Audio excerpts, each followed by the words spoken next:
Hey, good morning, everyone. I'd like to thank you all for coming this morning. We're really grateful for your attendance today and just really pleased to see this large of a crowd out here today. For those of you that don't know me, I'm Erin Phillips, and I'm a program manager at the University of Wyoming School of Energy Resources. And I have the privilege of leading the Powder River Basin Corsium project. So to set the stage for today's discussions, I'd like to highlight some of our objectives for the Corsium project. And the primary objective for this project is to provide an economic benefit to the people who live and work in the Powder River Basin of Montana and Wyoming. And we're doing this by leveraging the highly trained workforce in the Powder River Basin, using existing coal technologies and energy infrastructure and the wide public acceptance of energy technology in the basin. On a broader scale, we're also looking to expand the domestic rare earth element, critical mineral, and carbon ore supply chain and reduce our reliance on foreign entities for rare earth elements and critical minerals. And most importantly, for today's discussion, we're bringing together a committed network of stakeholders from across the Powder River Basin. So again, this is very important to us that you're all here and we're having these discussions. This is really a forum to share our ideas, for us to listen to you, and for you to all network with each other. So as you'll see today in our discussions, the Corsium project is designed to address all aspects of the carbon ore, rare earth element, and critical mineral supply chain, from upstream exploration and mining to processing and extraction of rare earth elements, and downstream manufacturing and incorporating rare earth elements, critical minerals, and carbon ore into value-added products and the products that we use every day. So as we enter year 2 of the Corsium project, our teams are working to develop workforce training programs to support Corsium-related industries. We're connecting stakeholders like we are today. We're providing support for established technology, economic development, and scientific programs. And we're working to produce strategic plans to help build out a Corsium industry in the Powder River Basin. And we're also working to provide pathways for energy diversification in the basin. So I'd like to acknowledge our funding agencies and project partners. This project is funded by the Department of Energy in collaboration with the National Energy Technology Laboratory. We have cost share from the University of Wyoming School of Energy Resources, the Wyoming Energy Authority, and the Montana Bureau of Mines and Geology. I'm privileged to work with a stellar project team, which consists of many entities from the University of Wyoming, as well as Battelle, BSI Energy Ventures, Campbell County Energy Capital Economic Development, Gillette College, Los Alamos, Montana Bureau of Mines and Geology, the Southeastern Montana Development Corporation, the Wyoming Energy Authority, and the Wyoming State Geological Survey. So you'll be hearing from many representatives from these groups today.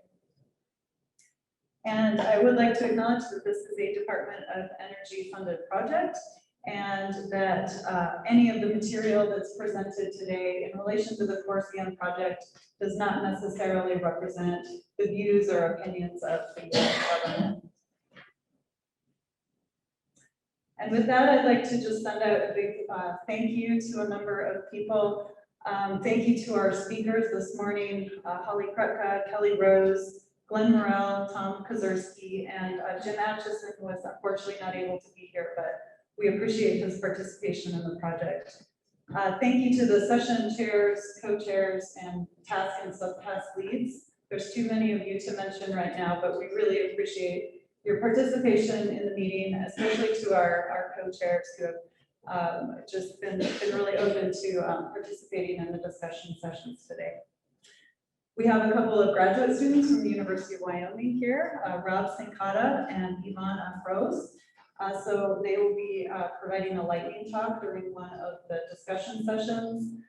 Sophia Stewart and Ellen Pilates are also working on rare earth element projects, but they were not able to be here today. We'll give you their contact information if you're interested in their research. I'd like to thank our tour guides from yesterday and everyone that was able to go on the tours. We were able to see some of the highlights of Gillette, which was really excellent. Jim Ford, Jan Poland, Travis Grubb, and Mark Anderson. And thank you to our host, Gillette College, and Janelle Overlander, and all the wonderful support here. This is a wonderful venue to hold this forum. And I'd like to thank my annual forum organizing committee, Christine Reed, Selena Gerace, and KPB Oki. Wonderful to work with you three. And thank you to our annual forum sponsors, Gillette College, Rare Element Resources, Ramaco Carbon, Dry Fork Mine, and Talon Energy. And most of all, thank you to each and every one of you for being here today and participating. And so just a couple of logistical notes here on the agenda. You all have this in your program, but we will have our plenary session this morning, a 30-minute break at 10:15 for you to network, and then we will move into our discussion sessions. During discussion sessions 1 through 3, there will be 2 concurrent sessions going on, one here in the flex space and one in room 213, which is just up the stairs and around the corner to the left. So you can just follow the people going up there. You're welcome to move between sessions. And I also wanted to mention that these are modeled after the technology roundtable sessions that we had last February. So hopefully some of those discussions continue, and that you're able to see some of the same people in some of those discussion sessions. So the plenary session is being recorded and live streamed, and that will be posted to the School of Energy Resources website at a later date. And we also want to make you aware that we are recording the breakout discussion sessions, just so that we can make sure we capture all of the discussion that goes on. So please be aware that this is being recorded. And with that, I would like to just say thank you again and introduce our next speaker. Next, we have Dr. Holly Kratka, who is the Executive Director of the School of Energy Resources at the University of Wyoming.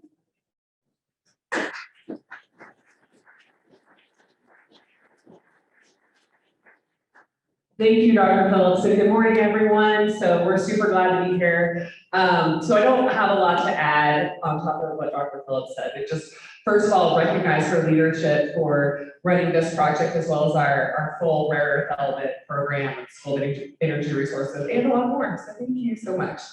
So and I just want to thank all of you for joining us here today. So when you think about, so this rare CORSIUM project, it really fits in with what we do at the School of Energy Resources. So in short, our mission is energy-driven economic development for the state.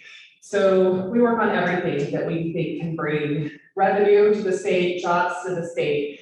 And that includes everything from carbon capture, use and storage, to carbon engineering, to hydrogen, to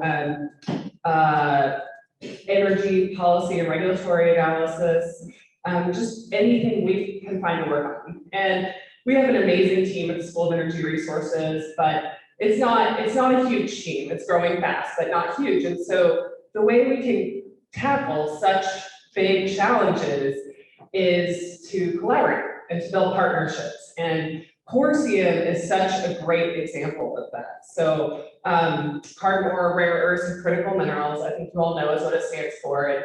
And there's great implications associated with building out an industry in this space. So what are we trying to do? We're trying to build out essentially a vertically integrated new industry in the state. And so we can build on our rare earth deposits. So we have rare element resources we'll have from later. We have great deposits in the state. We have prolific coal reserves. We have critical minerals. But we also have some really big challenges, because the building a whole new industry and in Wyoming and in the region is challenging. We're having to bring back industries that have been shipped overseas, but the implications on the positive side are massive. So we're all aware over the last few years what happens when You have very complicated supply chains and there's disruptions, and we're seeing that in every day of life. It's creating inflation and really challenging us. There's also jobs that have been lost in sectors like manufacturing in the United States over the last few decades. So we're trying to rebuild all that. The benefits are related to national security, revenue, jobs. And so just wanted to put it in a little bit of big picture perspective that we have a really big challenge to try to build out this whole industry. And the CORSIUM projects are really interesting because there is cutting edge research, but also every step of the way, we're looking at the big picture. How do we what infrastructure do we have here? What natural resources do we have here? What can we build on as far as strengths, both in our people, our workforces, and our natural resources? So this is a really exciting project, and I'm hopeful it'll have a long future. And just want to thank everyone for their partnership. So I think there's over 100 partners in the Powder River Basin CORSIUM project, and it's going to take all of us to really build this new industry. And so Dr. Phillips thanked everyone already, so I'll just name a few. So definitely appreciate the Department of Energy for supporting this project. President Oberlander for hosting us in your wonderful facility and for being a partner with us on so many important projects. And Wyoming Energy Authority for providing cost share. And then really everyone who's here today, both in person, on Zoom, or even if those who couldn't make it, just really appreciate all your contributions. It means the world to us, and I don't think there's no way we could deliver on this concept of really building new vertically integrated industries in the state without you. So thank you so much for all you do. I hope that being here in person gives you the opportunity to network and find new areas of collaboration and build on this excellent project that's already moving forward. So thank you so much for being here, and really appreciate all you do.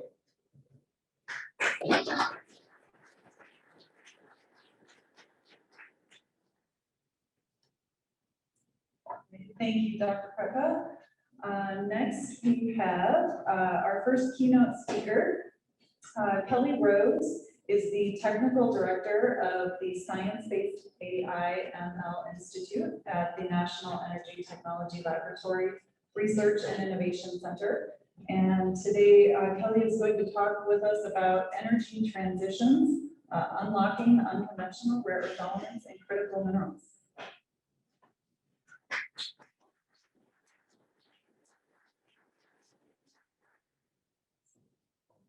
Thank you all. I'm a geodata scientist by training, geologist by degree, and have the pleasure to work with a very large, multifaceted, multidisciplinary team of folks, only some of which are highlighted here in the lower right. I'm also a visual and audio kind of consumer of a co, so you can either listen to what I'm saying, but I can't go without the visuals. So bear with me on the slides, please. I was talking to a number of folks last night in different conversations, really nice social, and it was great to hear from this community. We've been collaborating with folks here in the state of Wyoming and in this region more broadly for years now, actually decades in my career space. But in the last 2 years, things have been accelerating with regards to energy transition. We're demanding more. We're needing more. The requirement to have our own resources and sources of things like rare earths and critical minerals, carbon ore for materials manufacturing, and the separations, processing, and supply chain technologies that are required to make use of those resources. We don't really have much of that here domestically. We import over 90% of our rare earth critical mineral resource base, and stuff that we do actually produce here domestically, we end up exporting mostly to China for processing and then bring it back into the country for use in all manner of resources, not just for energy, but also for medical supply, medical equipment, wind turbines, materials manufacturing of all different types. The steel industry is heavily reliant on these things. So the emphasis on energy communities and energy transition is not just about changing and pivoting away from our fossil energy past, or being more resilient and more responsible about how we use fossil energy resources, but it's about broadening our own domestic opportunities. And one of the things that we've worked on in my group for the last 6 years is identifying what we come to call unconventional rare earth critical mineral resources, meaning things that haven't yet been tapped into economically, let alone technically, but pose great potential for us here in the US. The US is one of the richest countries and richest continents when it comes to resources. But we're pretty poor overall when it comes to conventional rare earth critical minerals. Now, some of that may be because we haven't been looking in the right places, but some of that is also because the underlying geologic environment that underpins those types of resources isn't as common here. But we are rich in other types of systems, and those systems are starting to show promise, significant promise. And the Powder River Basin in particular is very intriguing. If you haven't checked out the interagency working group on coal power plant, coal and power plant community and economic revitalization, I encourage you to do so. I think there's some confusion between this and the EJ screen, which is EPA specific capability, but this is an initiative that's been going on for 18 months. It's continuing to go on and it's targeting economic transition and revitalization in areas that have been heavily dependent on coal related economies, as well as broadening into the oil and gas side of things as well. It ties into this because we actually started this project that I'm going to recap just some highlights of here 6 years ago. And the focus was similar to the keynote comments last night from our colleagues at Morrell about what can we do with our sedimentary basins, of which the US is rich in particular with coal and carbon ore resources. That doesn't necessarily mean that we have to use them for thermal combustion to produce energy. There are alternative things that we can potentially extract from these basins that have greater societal, economic, and environmental value. And that includes rare earth critical minerals and the carbon ore as well. So we've been focused on using and developing a science-based approach to unlocking this potential. It starts with where is the resource? Can we get to it? And then, as you'll hear in some of the talks later this afternoon, how do we get it out? But setting a foundation for how to discover this resource, where is it potentially in technically and economically viable accumulations? That's the foundation that we have to unlock as a nation, and really as a society globally, because demand for these types of resources is growing exponentially.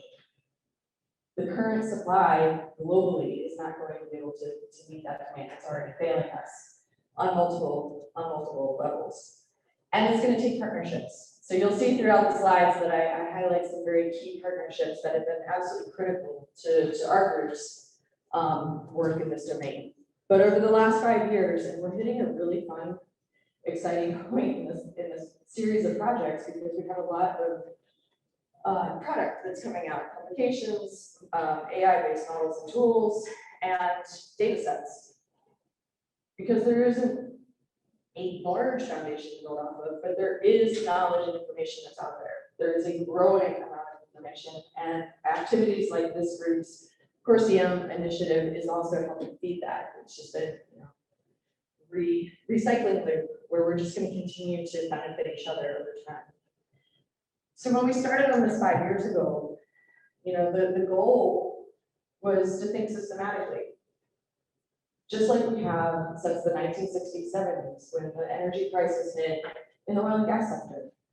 And people had to get a lot smarter and be more systematic. They had to stop just punching holes all over the place. They had to say, oh, these are not random occurrences of oil and gas accumulations. Coal doesn't randomly occur in geologic settings. It is a product of its geologic history, and we can use knowledge of that system to make predictions on where we're going to find it and in the forms that we want to use for various end uses and purposes. The same holds true for unconventional rare earths and critical minerals. There are known documented studies that have been published worldwide that have helped delineate and discretize the the mechanisms that lead to the accumulation of rare earths and critical minerals in sedimentary unconventional sources. So we're using that to build out this method, the unconventional URC method, unconventional rare earth critical mineral assessment method, to identify areas that are likely to have higher persistency.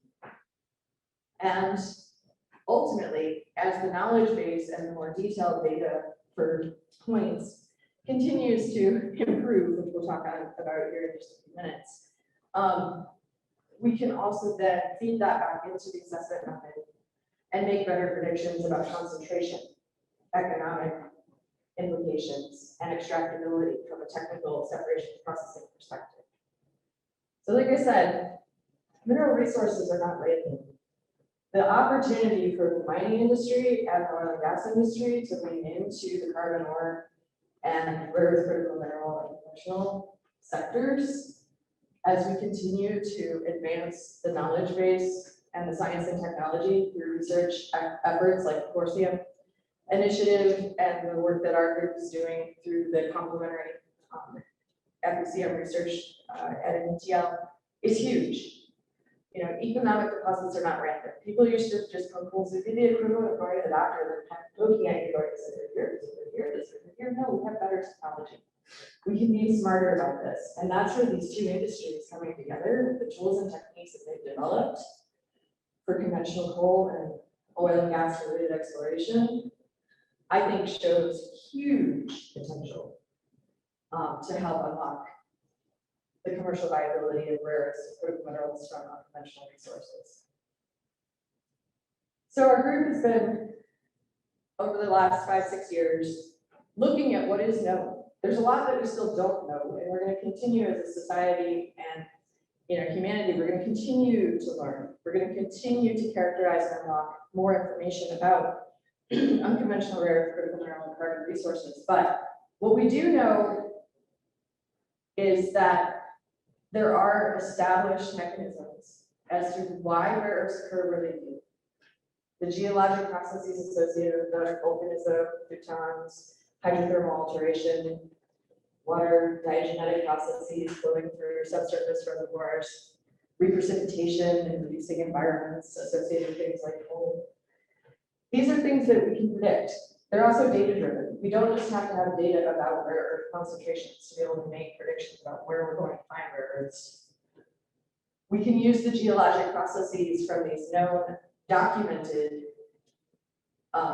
studies of rare earth, critical mineral, unconventional occurrences to then pair it with data as well as machine learning, AI related methods that I'm not going to unpack here today. But we can use the combination of a priori geologic knowledge and published studies with the data to make predictions in a much more systematic manner. And that's the pub that you see that's cited here at the bottom. This is a very simplified integration of the unconventional rare earth critical mineral assessment method that we're getting ready to release as version 1. I also want to point out that, we spent the first year just trying to understand what types of data do we need to understand this geologic history, to understand the different primary and secondary accumulation processes and all the different temporal and spatial variables that go with it so that we can improve confidence in the prediction. And what types of contextual data sets, the geologic stratigraphy, the structural history, the diagenetic history, coal mine mapping, isopacks, structural contour maps, anything that you can think of that helps characterize the subsurface, but how does it map back to what we know about primary and secondary unconventional rare earth critical mineral concentrating mechanisms? And PRB is just absolutely rich. I know it's hard to see with the light at the moment, but the volume of data, supporting data to improve prediction and help reduce uncertainty about these occurrences in PRB is really significant. This region has a lot of information about its subsurface, and it's also very public about it, which is a good thing, because that means we can do more to unlock what is known and what is unknown. So the Creason et al. 2022 publication is currently in review. It goes through and gave us a colleague on my team that we've been working on this for 5 years, but he, basically that publication focuses on the use case of the Powder River Basin to demonstrate the unconventional rare earth mineral assessment method. It doesn't mean that you can just go to one of these red bullseyes and yes, you're gonna find commercial concentrations. We're not at that point in the knowledge base. We need CORSIAN and other groups to continue to elevate what we know and what data is out there. But what it does do is says the probability of enrichment is higher where we see reds and yellows and lower where we see blues. Based on what we know about these concentrating mechanisms from the science base and on the data that's available. So things are looking very positive for the PRB. There's some really interesting and intriguing areas. And the PRB, we picked the PRB on purpose because the geologic district here was already looking very prospective. It was a good basin from a geologic district perspective. It had the right criteria. It also is simpler. It's a younger basin. We're talking tens of millions of years. The Appalachian Basin is a lot harder, but that's where we pivoted to for our second use case study. It's complicated. It's hundreds of millions of years old. It's gone through a lot more change. Just like as we age as humans, we go through more experiences. We get, I had a broken leg, so it still bothers me. Things like that add up, and it's no different with geology. But we're in the middle of a second case study that we're hoping to publish come this spring. We're also building out a tool because we understand that not everybody wants to have to worry about data science methods, AI, how do I aggregate hundreds of different data sets. The tool will help with the implementation of the URC method. And that publication will also be out later this year. So that's great.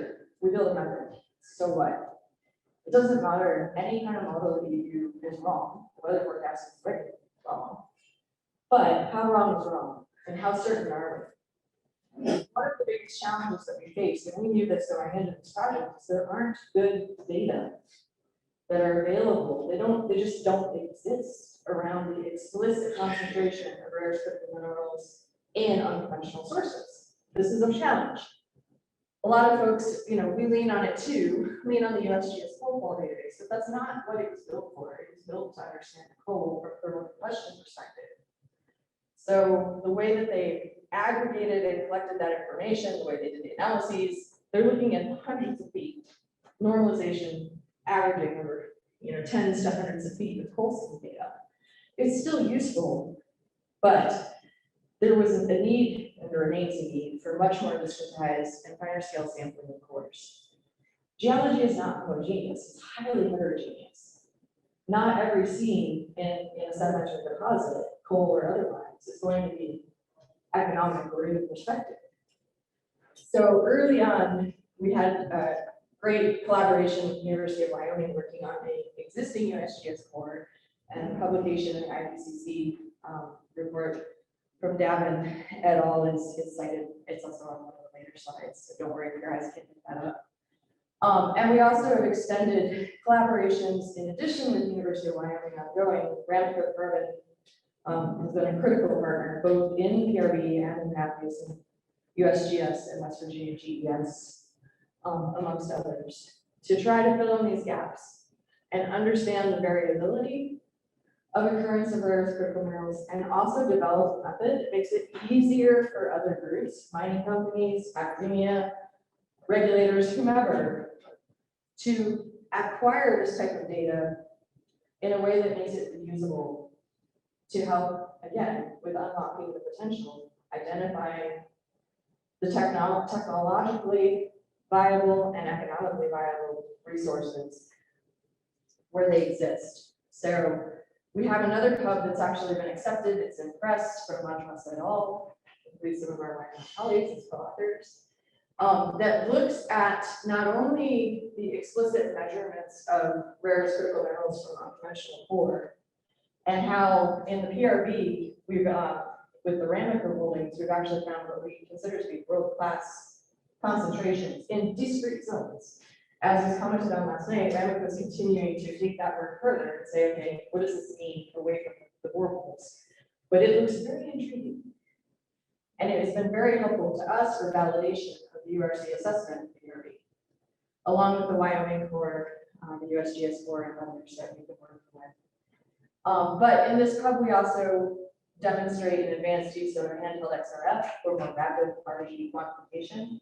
So you don't have to have access to fancy ICBMS, mass spec laboratories for quantification, characterization. You can literally point and shoot, hand the data back to the geochemist and everything. They can put it into their programs and tell you estimates of quantification. And we've been able to demonstrate the variability and some of the geologic controls on these rare earth critical mineral resources. Why does that matter? Why does this heterogeneity matter? Beyond understanding quantity and concentration, when it comes to processing and separations technologies, not all methods are equal, and the geologic form of the rare earth critical minerals in the mineral setting in which it takes is going to matter as far as what type of processing you decide to pursue to get the rare earths separated from the geologic host.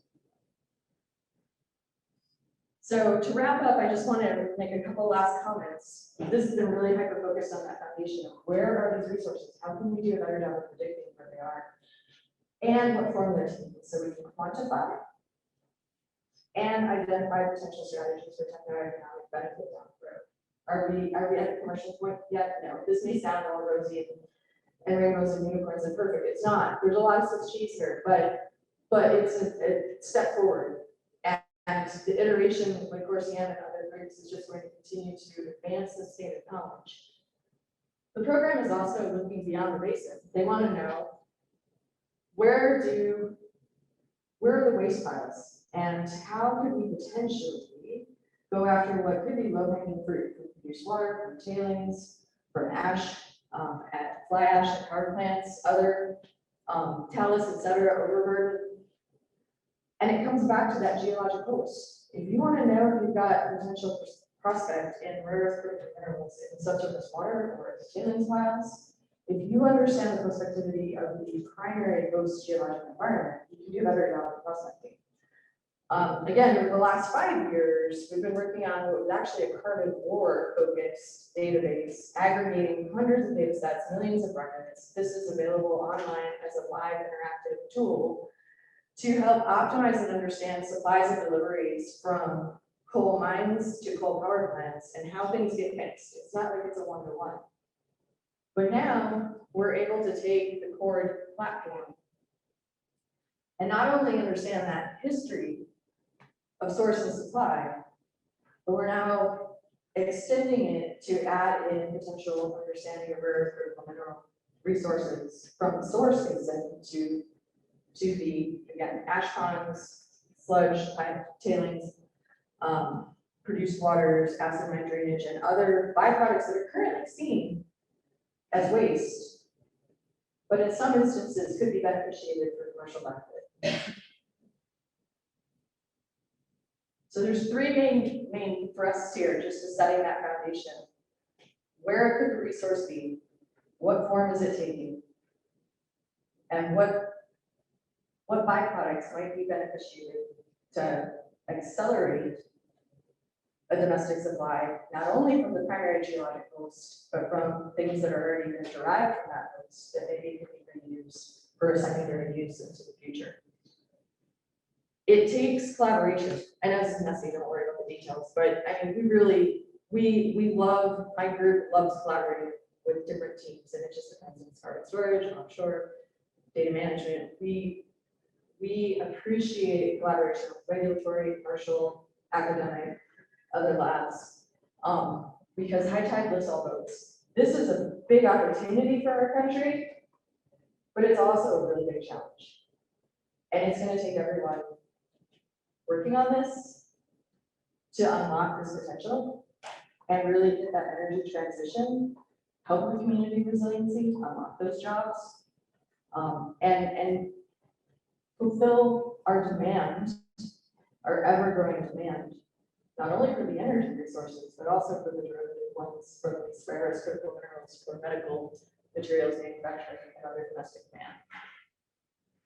It's only a fraction of the team that I have the honor of working with, and that was before COVID and still masks. But this is what matters. It takes people, and it takes collaboration.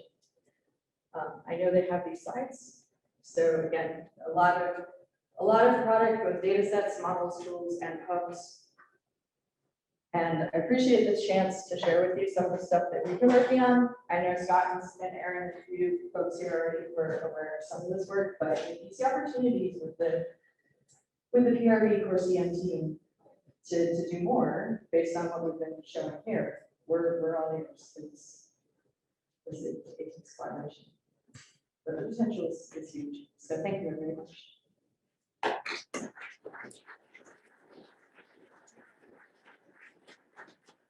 We do have time for one question for Kelly. Do we have anybody that has a question? Well, I have a quick question for you. So in your models and your big, compiling big data, are you yet considering infrastructure or anything outside the resource itself? Yeah, I actually cut out, our group works on a lot of different things, but yes, we're working on actually infrastructure, energy transition status, so aggregating from public authoritative resources, infrastructure data and information. And as you saw in the core platform, I only briefly touched on it, but part of what's been integrated into that is actually the transportation infrastructure data sets from everything from conveyor belts to waterways to railways to roadways on how coal gets from the mine to the end source. The original idea when we started that 5 years ago was to help with optimization, both domestic and international. But it also has ramifications, that particular data set and its intersection with the carbon or rare earth unconventional data to pair with infrastructure information, both with the plants and the mines, but also the transportation side. So yeah, there's a lot of different elements, and it just depends on which particular infrastructure you're looking for. All right, thank you very much. And do we need to turn up the microphone in the back? Can everybody hear us okay? Turn it up. We'll try to turn it up here before the next speaker.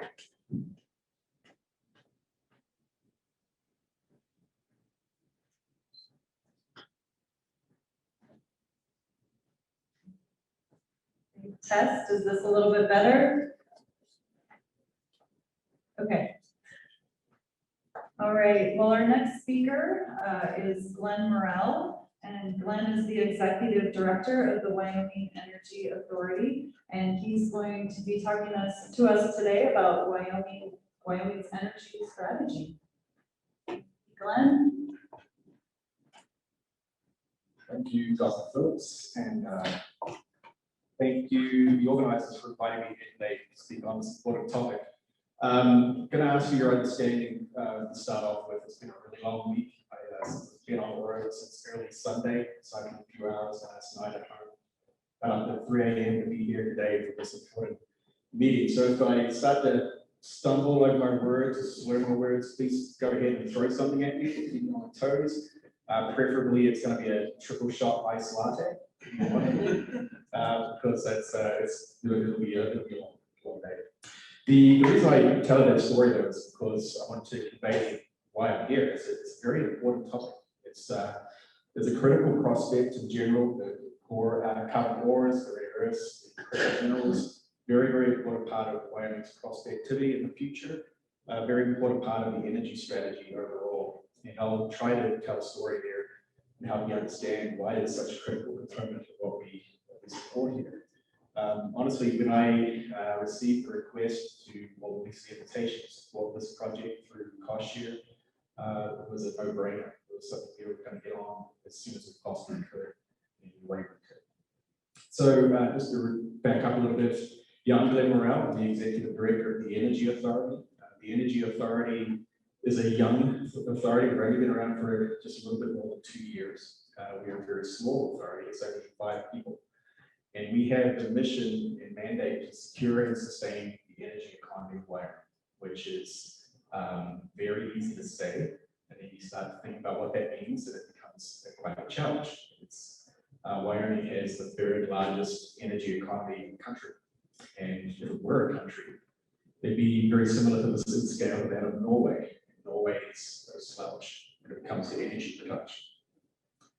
There are a few unique characteristics of the energy economy. One is that it's very diverse. It's if you compare some of the other energy patches within the nation, they generally tend to be focused on one thing, right? Texas is an oil state, for example. Wyoming is an oil, gas, coal, uranium, thermal, renewable state. It is very spread out. In fact, coal, oil, and gas each deliver about a third of the general fund resources to the state. They all contribute equally. That sets us apart in general as well. The other thing that was really interesting is that we export most of that energy. 90% ends up in outside of our borders. And as far afield as a very small amount of exports in South Carolina and Florida, it really had a long reach, and it's a very historic reach. And through that, through the provision of very cheap, very resilient, very reliable energy, it's not an exaggeration to say that Wyoming has contributed to the economic well-being, the standard of living of literally hundreds of millions of Americans over the last 80, 90 years or so. That's something we want to keep doing. Okay, so that's where we come in. The Energy Authority sits here trying to secure the sustained energy economy line with 5 people. So how do we do that? When we were formed, the legislators did us a big favor. They gave us the statutory obligation to put together the energy strategy for the state, as well as about 1,000 other things. So they're very friendly that way. And this is how we provide a framework or influence to all the different disparate agencies within the state. I mean, there's another unique aspect of the energy economy, I think. There's no single Department of Energy, as there is a Department of Ag. There's lots of different agencies all touch part of the energy sector. It's very decentralized. So we play a key role of being the sector coordinator, and this is our primary means to deliver the energy strategy. So we spend a lot of time on this. We work on this constantly. It's not a fixed strategy. It's not, we did not produce a 200-page report that was out of date as soon as it was published. It's a very dynamic system, even though there's probably a 20 or 30-year plan. It has to be flexible and evergreen and able to adapt with changes in the energy economy overall. But when we looked at starting off, we had to settle on what the problem statement was. So in order to come up with our primary objective. And it settled very much on that fact that we export most of our product. Right? So we looked at our consumers and decided to understand what was happening those places where we sell our energy. And if you look at the geo-commodity combinations that we have, we quickly find out that our biggest market is natural gas into California.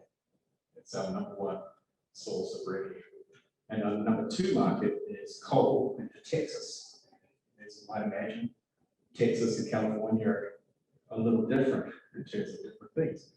And also coal and natural gas are quite different commodities as well. You look into the details. But it doesn't matter which market we looked at, the top 2, the top 5, the top 10. What you find is that those consumers in those markets have a prevalent and increasing demand for low emission energy. That's it. That's the problem statement. It's in its essence. There's no, we talk about coal versus natural gas, the green lobby versus the coal lobby. It's all symptomatic of just a macro trend, a global macro trend, where consumers of energy want that energy to have a low carbon emission profile. So that informed our primary objective, all of the above and net zero. So we looked to the market to define our strategy, which told us it should be net zero. And we also want to let the market tell us what that energy mix will be long term. So it's going to be all of the above. We're not picking winners. In Wyoming, other states have taken that approach that they're all going to be all about hydrogen, we're all about renewables. We don't want to do that. Let the market figure that out. But we do appreciate, we're cognizant of, and we'll appreciate that consumers want low emissions energy. So quality, love, and net zero. So don't worry, I will get to rare elements eventually, I promise you. So that's our primary objective. Come back down into the opportunities. I'll start on the left-hand side there. There are 3 big buckets. Energy heritage, that respects all the the rich endowment of natural resources we have in the state. Like I said earlier, we're not going to pick winners. We're going to embrace every resource we have, provided it's constrained on that net zero mix. So things like CCUS become even more important than they have been in Wyoming. It's something we have to deploy today because tomorrow is too late. CCUS is critical for our future. It has gotten a little broader than historically. We've been very focused on CCUS as a mitigation technology, federal coal. It's bigger than that. It's a collection of technologies that enables a lot of different decarbonization pathways, things like not just post-combustion, pre-combustion, hydrogen, bioenergy, CCS, that's the deal, direct air capture. It all falls under that banner. Hydrogen is a very, very big part of our energy strategy because it is such a massive prospect. If we can crack that nut, we can decarbonize massive chunks of our energy economy also for the benefit of the state. Electrification, I'll come back to that. Energy evolution, that's really technology. I'm a technologist by training and by experience, so I can't have a slide without mentioning technology somewhere. The great potential of technology to satisfy societal and market needs has been proven time and time again. If there's a need there, technology typically comes in and fills it at some point. And you'll see, talk about things like advanced reactors, which are a big part of our strategy. Non-linear value chains, fancy way of saying advanced manufacturing, or decarbonized manufacturing, and carbon engineering, rare earths, critical minerals. Now, when I was asked to talk today, I was asked to speak specifically to the need. Why is carbon ore, rare earths, critical minerals such a big part of this? And really, it comes back to the other two. Electrification is a big piece of it. When I talk about electrification, really I'm more saying is that the increasing prevalence of people to desire to consume their energy as electricity. There's nothing new. It's been around for 100 years or more, and it just keeps going. It keeps moving forward in terms of traditional energy consumption routes being displaced by electricity. The most obvious things now you see are electric vehicles, but you also hear about electric airplanes, which kind of follows the line. Fully electric homes. You cannot build a home in California with anything but electricity as the energy source currently. Things like that. So that becomes more and more and more prevalent. People are going to consume their energy more and more and more in the form of electricity, which is a challenge for Wyoming because our resources exist as solids, liquids, and gases. So we have to figure out how we keep utilizing, there you go. I need that latte now. Keep utilizing those resources in a way that the consumer wants, decarbonize electricity. Okay, so that's what electrification means, but what does it mean industrially? Well, industrially, it means things like more batteries. See up there, yes, storage, transmission, and grid resiliency. That's fancy language for more batteries, please, especially if you move more and more to renewables. We can see the prevalence of that grow out, and that requires rare earths. Back on renewables, you're going to need more magnets, more generators on the production side, again, for renewable sources. Consumption end, more high-end electronics, more electric motors in different systems. So that becomes a big piece of what we're trying to go after.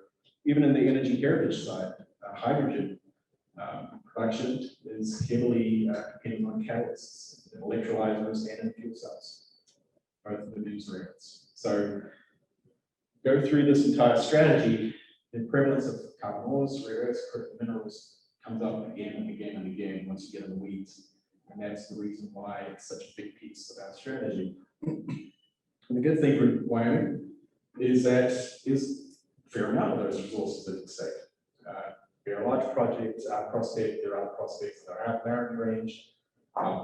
Coal deposits have good concentrations of, further concentrated now fly ash, so it exists, it's there. But the more you learn about this in Wyoming, the more there's a lot of overlap with another critical mineral. I'm not sure if it's actually technically a critical mineral, but uranium shares a lot of the same sort of aspects. Because it exists in Wyoming, the big challenge though is the value chain or the supply chain. There's the big gap is the add-ons, right? How you take those for materials and make something useful out of them. And that has been a curse of Wyoming. Wyoming has that commodity curse that people sometimes talk about. We extract a lot of energy, get it out of the state, and we don't get a lot in return for it. So that's another aspect of the CORE-CM project overall that is such an attractive thing to the Wyoming Energy Authority. Is because it's not just about characterizing what we have, it's about commercializing what we have and adding value through the establishment of an overall economic impact. So that's really a big piece of what we are so interested in this project about. I think I'm going to pause there actually, because I might prefer to have questions rather than trying to predict what you want to hear. I think I'll stop there and take as many questions as the moderators will let.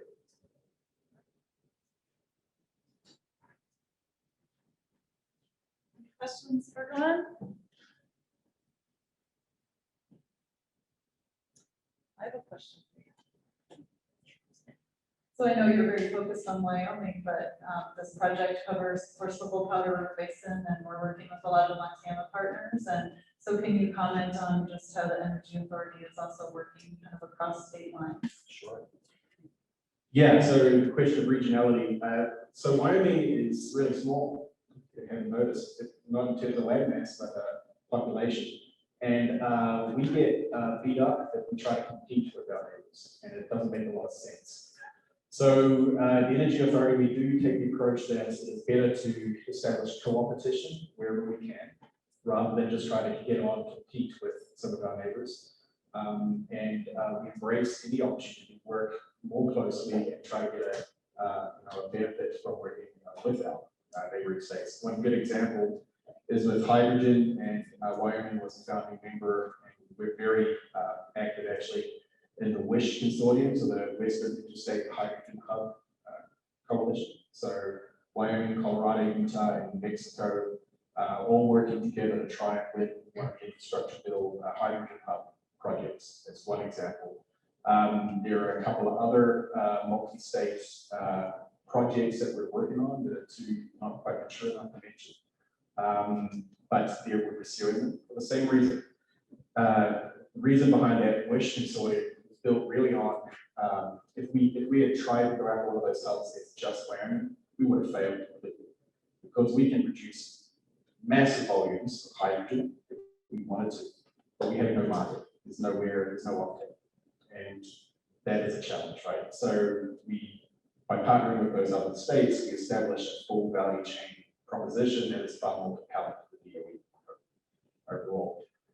It's also being a little selfish about it. I'm looking forward very much to that same four-state coalition going beyond hydrogen. It's not just a four-state hydrogen effort.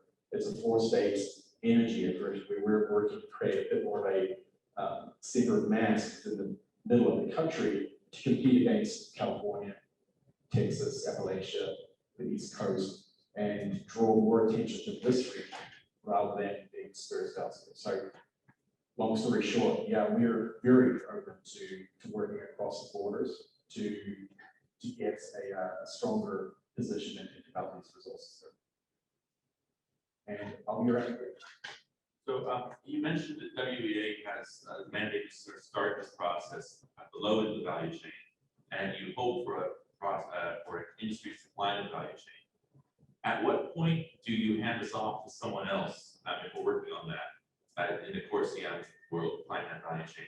When does WEA's mandate stop, and who would you hand this off to if we get up to the upper value bits? Well, it's through the private partnerships, and our mission touches upstream, midstream, and downstream components of that value stream, regardless if it's IC, the liquid oil and gas, but that whole process. So we will participate where we can to support any aspect of it. And it's always, hopefully it's with a strong private partner that typically can commercialize, not necessarily the value chain, but the technical readiness or commercial readiness chain. Hopefully there's a commercial partner engaged early. You mentioned that Wyoming exports over 90% of its current energy production products. With the electrification, you pointed out, I mean, the big number is how you store it, how you get it from a location like this that is rich in resource to areas that have higher demand. Is it part of your strategy to think of, I mean, batteries are fine, but batteries have some limitations. Yeah. not the least of which is there aren't enough rare earths right now to handle it. Are you guys looking at any other kind of alternative transportation opportunities? Yeah, so in case you didn't hear, this question is about, yeah, we export out all our products, but we're distant from those markets. So how do we progress through the strategy to continue to access those markets, have physical access to markets? And yeah, transmission is a big piece, certainly, and that's challenging. Build out that transmission is massively challenging. You know, 10 to 15 years, 10 years is a great story. 15 years is more likely to get a transmission line built to market. You know, you could look at the hydrogen stories, kind of it touches on that as well, right? Storage, having storage and the potential to transport energy as hydrogen actually unlocks certain isolated, high quality renewable resources. Certain high wind resource in Wyoming is a mountain in range, for example, having a road to it, and it's likely obvious the consumption grid. So if you have a different way to, you know, take that renewable, shift it to through electrolysis, hydrogen, even opens up the storage aspect, like the transmission aspect through either a pipeline or even on a train with shipping it to ammonia, right? There's ammonia moved that way. So there are different ways to do it. Yeah. So that's another, yeah, a key. You might realize I'm a big fan of hydrogen because that addresses that a lot. And it gets away from just trying to shift it to electrons and think it that way. There's a different modality that represents the opportunity for the same. We have time for one more question. Patrick, did you have something? Sure, yeah, I just had a wild hypothetical, like, so let's say that Wyoming, it turns out has like a unique capacity to generate like zero carbon or negative carbon energy, like tomorrow. What infrastructure needs to be in place for us to like get that to other states, like either in the form of like electrical transmission or just what? Because we border lots of states, which probably consume far more energy than we do, certainly. But yeah, I'll just throw that out there. You have a better idea of like how that future might play out. Yeah, well, if you look at the current setting, it's rail, pipelines, and transmission lines. Yeah. You know, and it's going to be the same. Depends on whatever your energy mode is. If it's a liquid, if it's a solid, yeah, or even a liquid, an aqueous liquid, put it on a train. Or if it's a liquid, put it in a pipeline, utilizing existing pipelines, with electrons, transmission. But the big 600-pound gorilla is, yeah, getting those things built across state lines. You know, the third world have typically going to hit federal land somewhere, and that opens up a massive can of worms, right? So that is why those 10, 15-year timelines are real. Hopefully there's a little bit of hope on the horizon with respect to I can never remember if it was part of the bill or if it's part of the deal, the permitting reforms that managed to negotiate. And for the last couple of weeks, whenever I'm asked about that, I say that if they can do anything more than zero with respect to reform, it should be embraced and celebrated as a wonderful thing, because at the moment it's so incredibly burdensome that any reform, any improvement is going to be beneficial. Fingers crossed. I won't hold my breath, but it's. Thank you very much.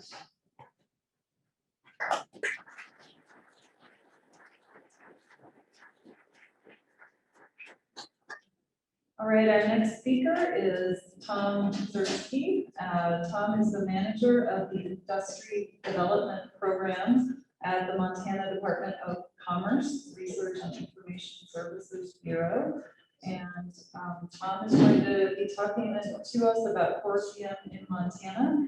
And again, we have Jim Atchison on the program as well, and Jim was not able to attend, but we're happy to have Tom here with us. Thank you, Erin. And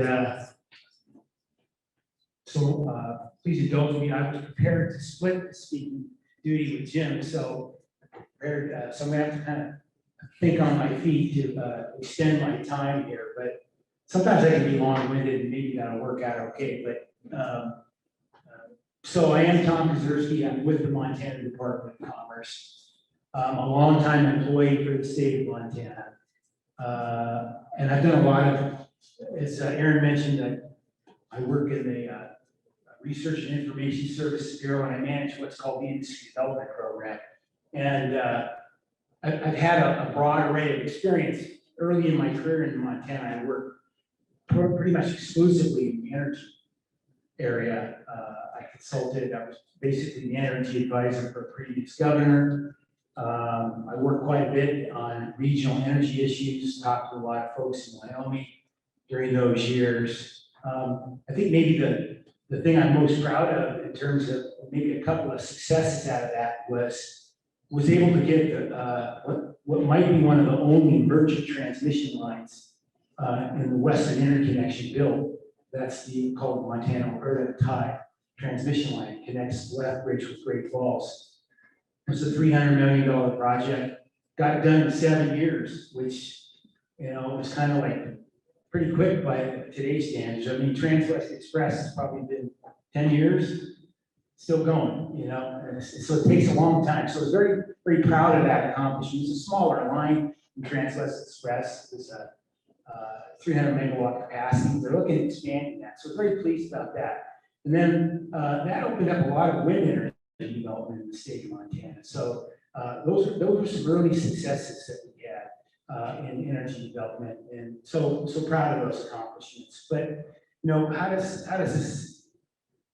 my experience kind of relate now to the topic at hand, core CM? We first of all are very appreciative to be a part of this effort because Montana is open for business. The Gianforte administration, the new governor, was elected in 2020, very pro-business. And Montana would really like to be a partner with Wyoming. Wyoming is, of course, the big gorilla, the 800-pound gorilla in the room when it comes to coal production. Montana is kind of the smaller brother, but about 1/10 of the production of Wyoming over the years. That's still about the same ratio. But so we're big coal states together. So that's important. Critical minerals. Montana has a long history of hard rock mining. Goes all the way back to its early days of settlement, where gold and silver really drove the development of Montana. And then Butte, of course, became the epicenter for mining in Montana, known as the richest hill on earth. Copper production mainly coming out of Butte in 1917. At the zenith of Butte's copper production, they had a population in Butte of about 100,000. And currently the population is 35,000. So things have changed, but Montana has a long and a proud history of hard rock mining. And today we we continue critical minerals mining, and that happens at the Siboney Stillwater Mine. I'll talk a little bit more about that. That's a large platinum group metals mine located about 90 miles south west of Billings, Montana. They've operated for about 35 years. I'll talk a little bit more about them, but their platinum group metals are, I believe it's the only platinum group mine in the Western Hemisphere. Most of the PGMs come out of South Africa and Russia. So we have part of that critical mineral supply chain now in a very big mining operation in the state. And in fact, what's interesting is that the outgrowth, or that particular mine that operates in Montana, was the outgrowth of World War II chrome mining that took place. And I'll talk a little bit more about that later, because I think that context around the history of critical minerals development in Montana, I think is relevant to what we're talking about. And then when it comes to rare earth elements, Montana has a very strong laser industry. The photonics industry is centered around Montana State University, largely employs about 1,000 people, 50 different companies in it.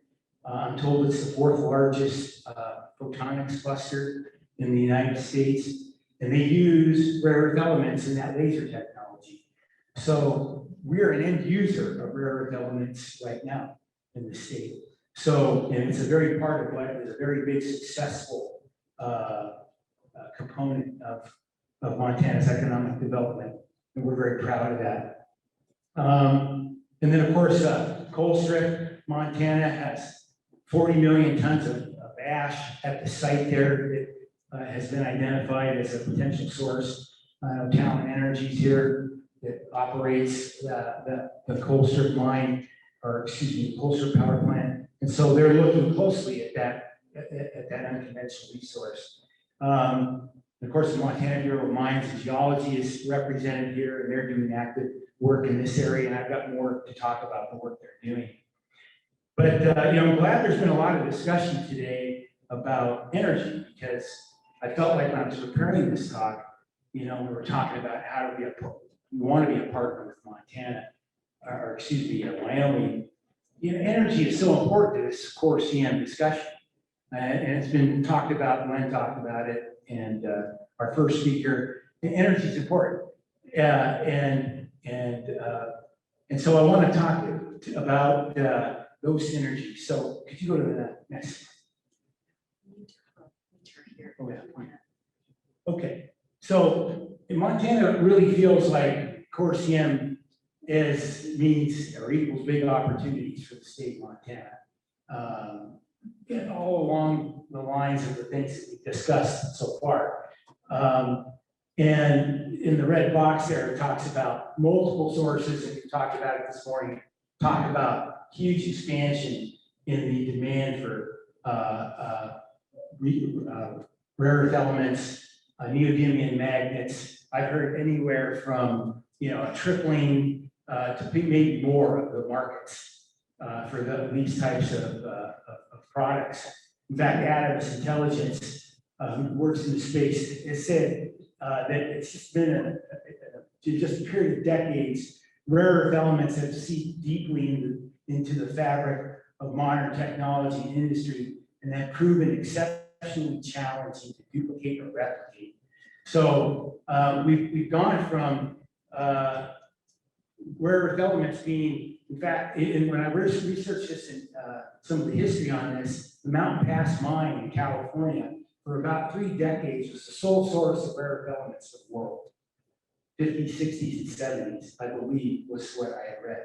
That one mine. And since that time, though, the use of rare earth elements has just expanded, and it's ready to explode. And so that's significant. Next slide. You can actually do it Or do I with that, if you'd like to. Oh, Yes. So here's the Montana Wyoming energy synergies that I can see. Here's our 2 states. We border each other. I've highlighted the exterior boundary there. This is a map from the Energy Information Administration. It shows basically all the energy infrastructure that exists within the boundaries of Montana and Wyoming. And it's chock full of pipelines, transmission lines, power plants. We straddle the Powder River Basin, which has been discussed and mentioned many times here. And in fact, CO2 is piped over 200 miles from a natural gas plant processing facility in Wyoming. It's piped into southern Montana and used for enhanced oil recovery at the Bell Creek oil field. Right there, Denbury Resources. It was just written up in the Wall Street Journal about a week ago, talking about the success that Denbury is having. They came out of bankruptcy in 2020, but with high energy prices and the fact that they use CO2 for enhanced oil recovery, they're using some of their anthropogenic CO2, getting carbon credits for that, and that's turned them into sort of a success story. And so there's a synergy that Montana and Wyoming have right now. And in fact, that Bell Creek field is right here, and Denbury is going to extend that pipeline up into the Cedar Creek Anticline, which is an old depleted oil field. And they're going to use CO2, Wyoming CO2 for enhanced EOR. in Montana. So we are partners in energy development right now. I highlight the fact here, this is some energy facts that EIA puts out. My red box there kind of got moved, but just to put it into context, Montana has, I mentioned Wyoming mines 10 times the coal that Montana does. Montana does have the largest coal reserves in the United States, about 120 billion tons of coal available. So, we have this synergy or this I guess, tie into Montana, or excuse me, Wyoming. This is an interesting chart talking about electricity generation in Montana and show how it's evolved over the years. And it's taken from the very early days. I know that's hard to see, but this goes back to 1890. All of our power was hydropower early on. I don't know, I think that's 1970. So in 1970, we're still largely a hydroelectric state. And then over the years, coal came on. Coal strip units 1 and 2 were built in 1975. Units 3 and 4 came in 1985 period. And now you can see today, coal strip units 1 and 2, there are 4 generating units at coal strip. 2 of them shut down 2 years ago. As you can see here, this is our installed capacity mix right now. I know it's kind of hard to see, but hydro is about 47%. Coal is about 29% of the installed capacity. Renewables are about 15%, and that's natural gas, I think, 7%. So that's our capacity. What was kind of interesting is the actual power generation out of that capacity the actual energy production out of that energy capacity in 2021 was 43% of our energy was from coal, well, even though it only represents 29% of the capacity. So it shows you that coal is it's a high capacity factor resource, produces a lot of energy.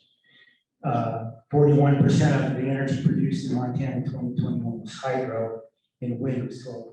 So kind of shows you the difference between the capacity factors and those fossil resources, which I think is one of the values of our fossil resources, of course.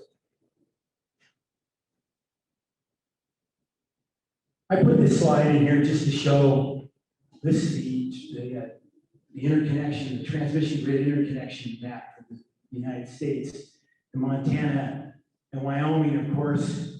I think what's interesting about this, there's three grids in this country. The Western, the Eastern, and Texas basically has its own grid. And Montana and Wyoming border the Eastern interconnection. And I think there's some interesting opportunities available to both states there in terms of transmission. There's a movement to try and have better and stronger ties between these interconnections.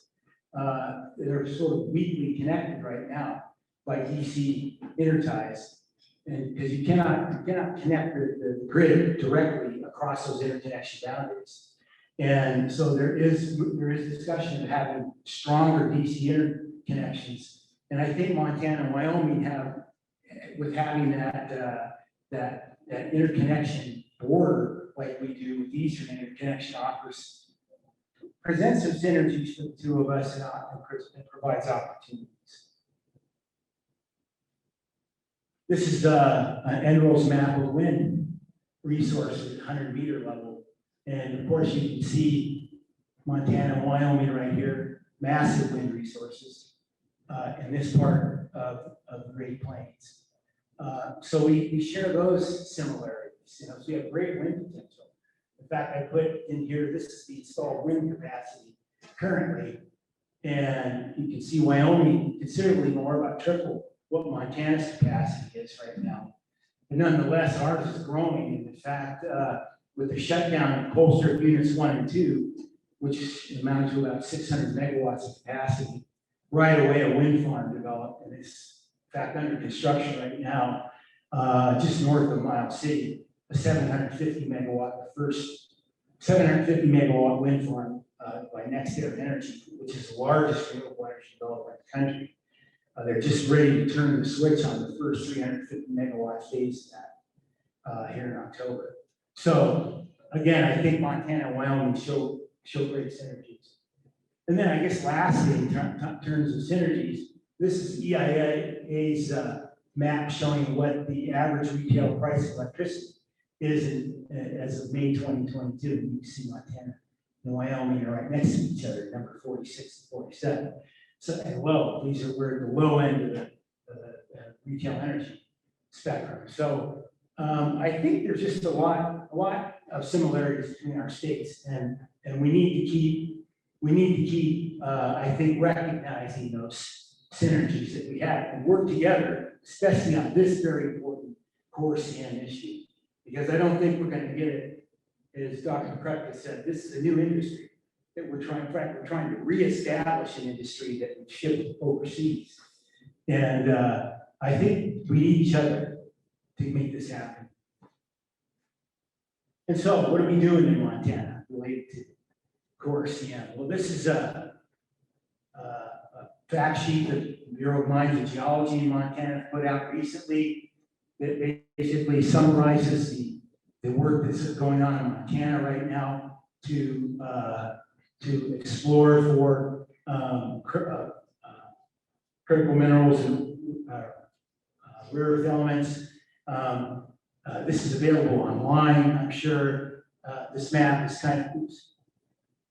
the map is pretty small, so I won't try and describe it in great detail, but suffice it to say that the MBMG is doing and working with the USGS, working on some aerial surveys in 2022 to map out some of the areas of Boulder Batholith, which is kind of that main minerals area around Butte.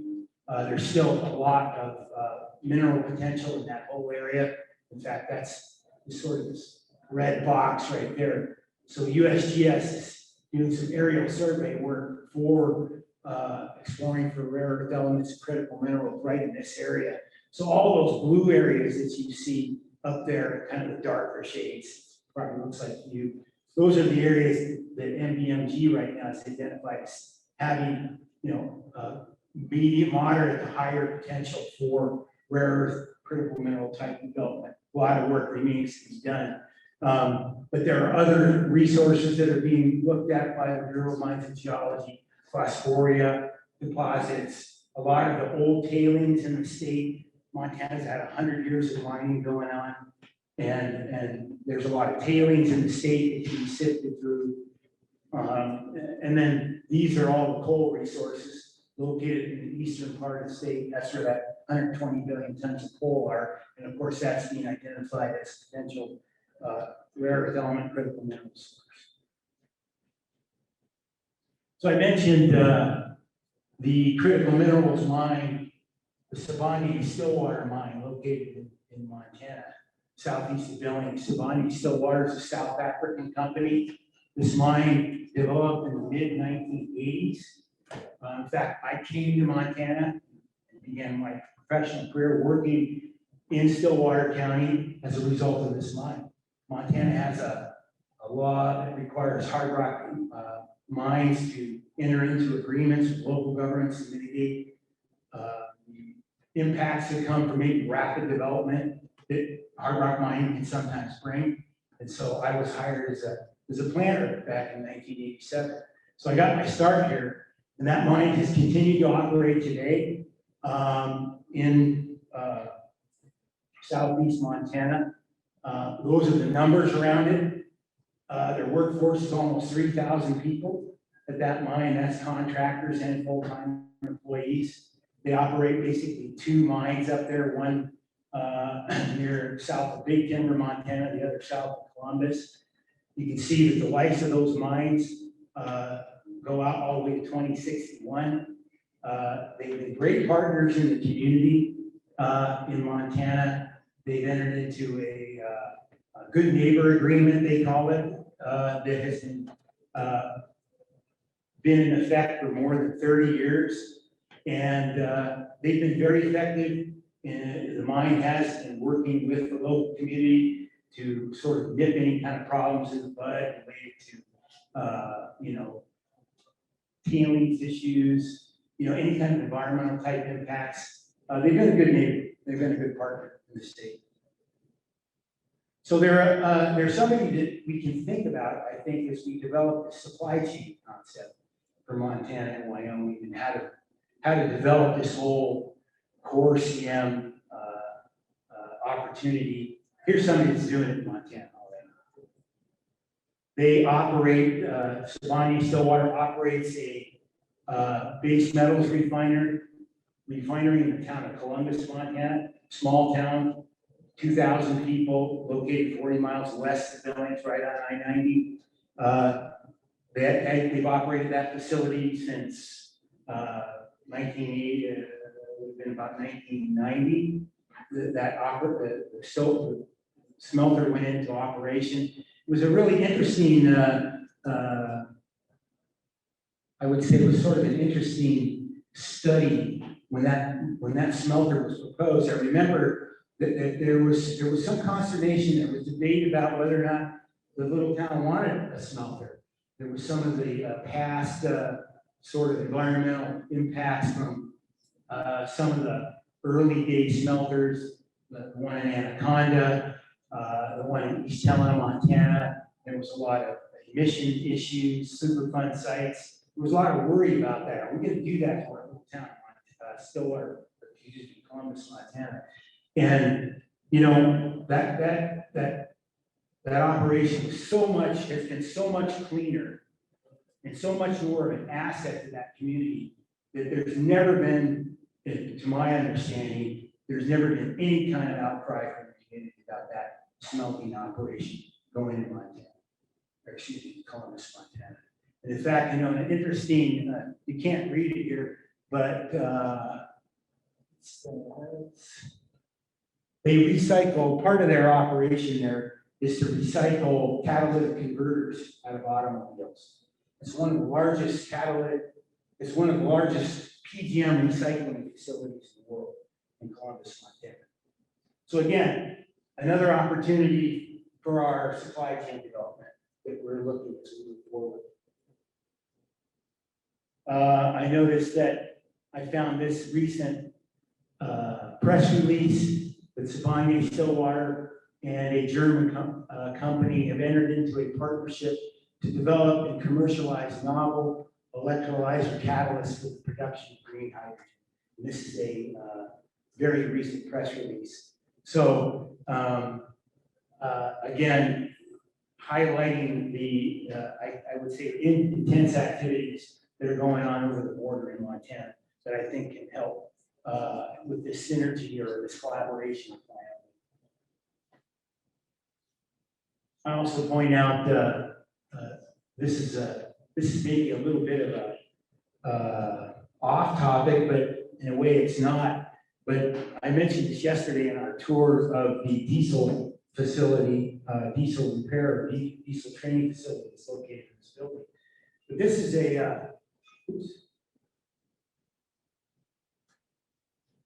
a image of the oil refinery located in Great Falls, Montana.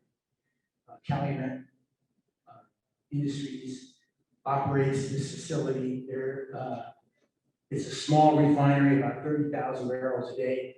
And right now they're in the process of converting about half its capacity into renewable diesel. They're going to use vegetable oils, recycled vegetable oils, products like camelina, canola, and they're also going to be producing hydrogen from vegetable oils. So this is a process that's receiving intense investment. It's happening right now, and we hope to have the thing operational by the end of 2022. So again, we've got some industries in Montana I think can help us with the supply chain. So lastly, you know, what do we see in Montana as the opportunity to develop rare earth elements, critical minerals, coal products? What does this mean to our economy? Well, it's going to replace revenues and jobs lost mentioning conventional coal-fired electricity industry. Colstrip, as I mentioned, has lost 2 of its power plants. Colstrips 1 and 2, those have been shut down. It's going to extract value out of waste materials such as ash. And I'm really happy to have our colleagues from Talent Energy here. They've done a lot of work in it to assess that ash. And they've been a part of this core CM project. And I think that's excellent. And all the work that Montana Bureau of Mines and Geology is doing to identify other sources of rare earth elements and critical minerals is going to tap into Montana's vast mineral resources. And so we think there's a bright future, and we look forward to partnering with Wyoming. Thank you.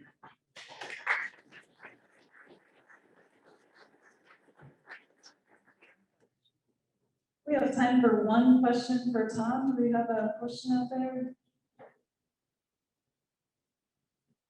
I just have a comment. Thank you for mentioning the other critical minerals, platinum group elements. I mean, we're not only looking at rare earth elements here, but that whole group of 50 critical minerals, so that's really important. So, thank you again. Thank you.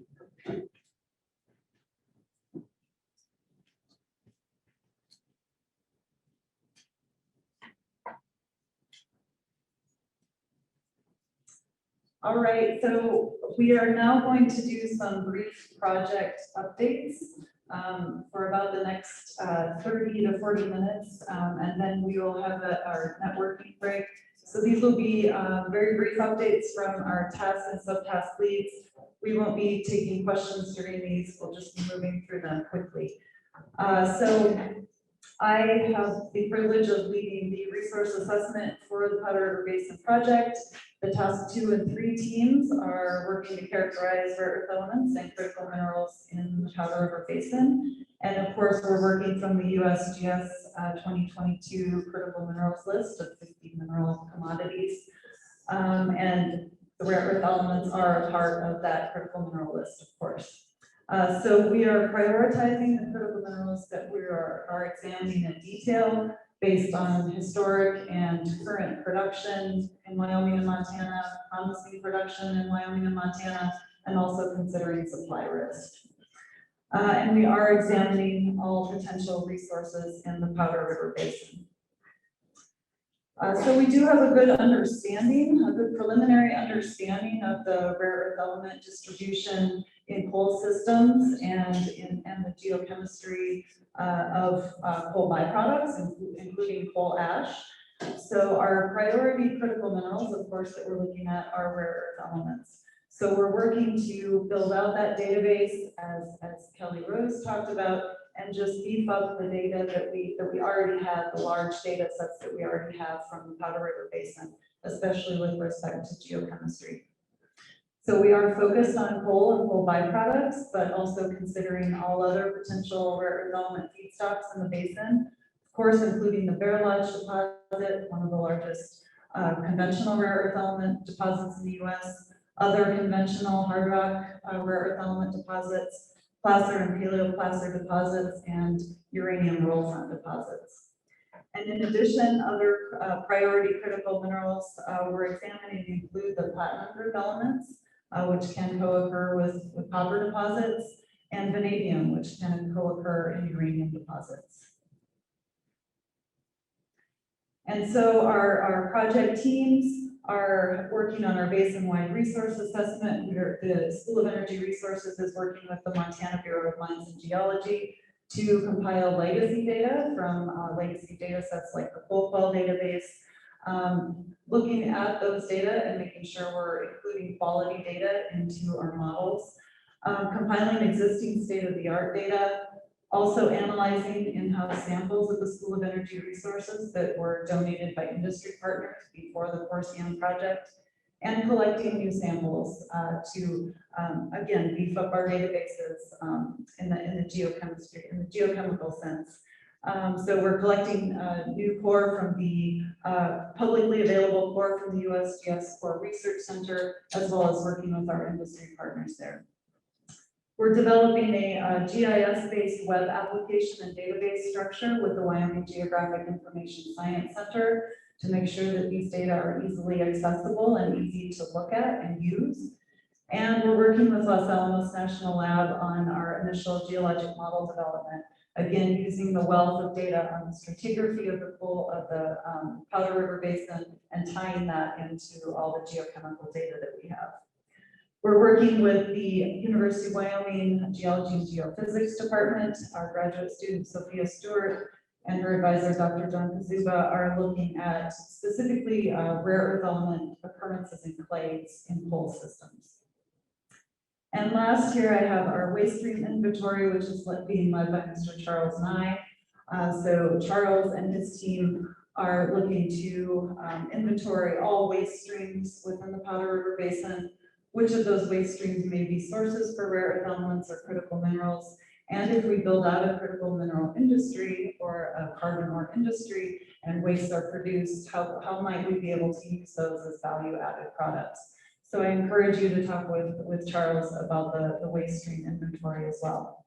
And with that, I'll pass it to our next update, and that is Mr. Kip Coddington. Thank you, Dr. Phillips. My name is Kip Coddington, and I don't have any slides.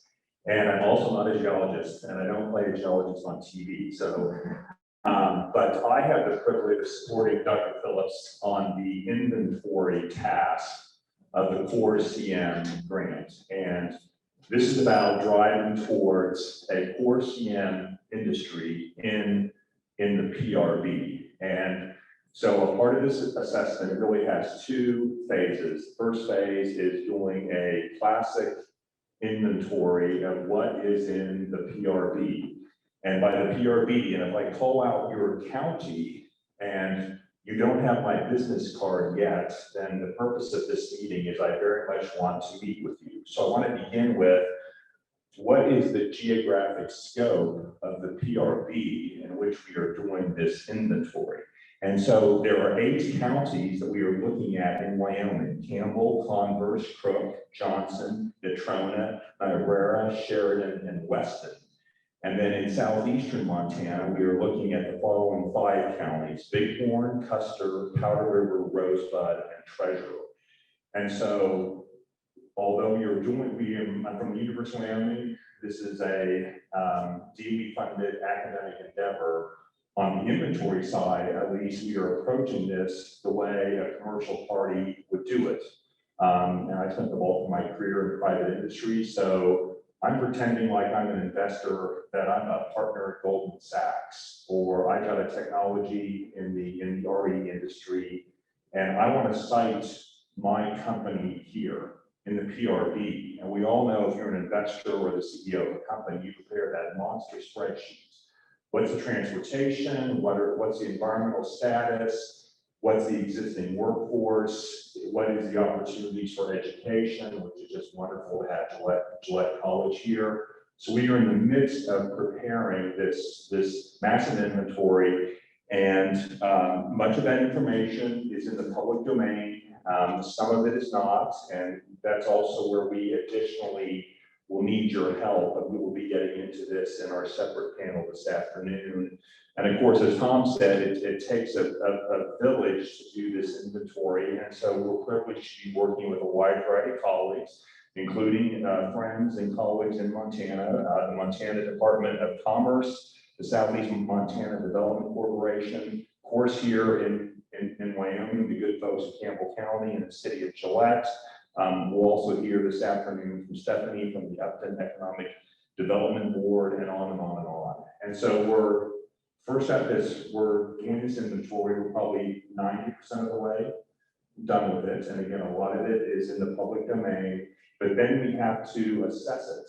And the assessment involves, okay, if you were to if this is ground zero, and quite frankly, I'm a homeboy, and I think it is. I think this, and when I say this, I mean the PRB, this is ground zero for the rebirth of the U.S. RECM industry, or Core CM. And Tom, I thought you did a great point at that, but none of this is new. We're going back 78 years ago, and we're going to bring it back, and we're going to bring it back here, or at least this is going to be one of many sites. And so there may be pieces missing in terms of, so do we have the necessary separation technologies, for example?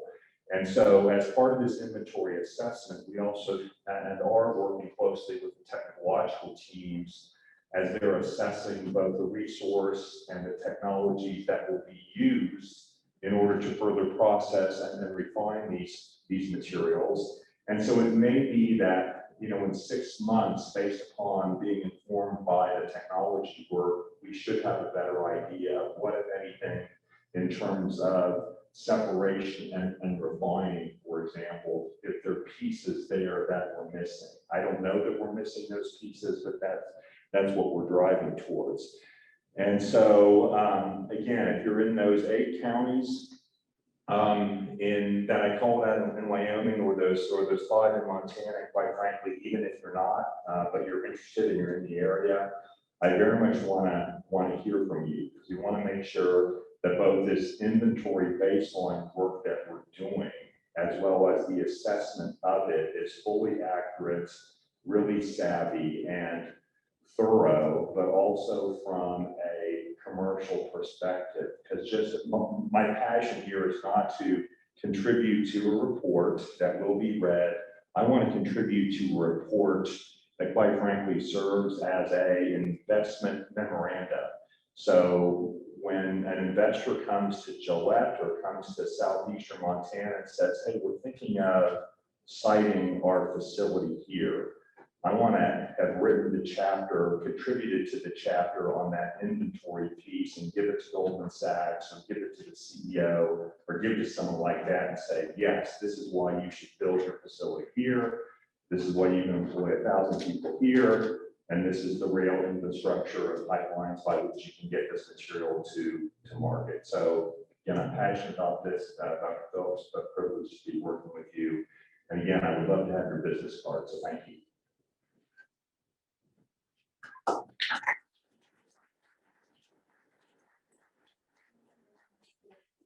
Now we'll have a couple of updates from our technology team leaders. First, we have Morgan Volker-Evans, who's Principal Research Scientist in the Energy Division at Battelle.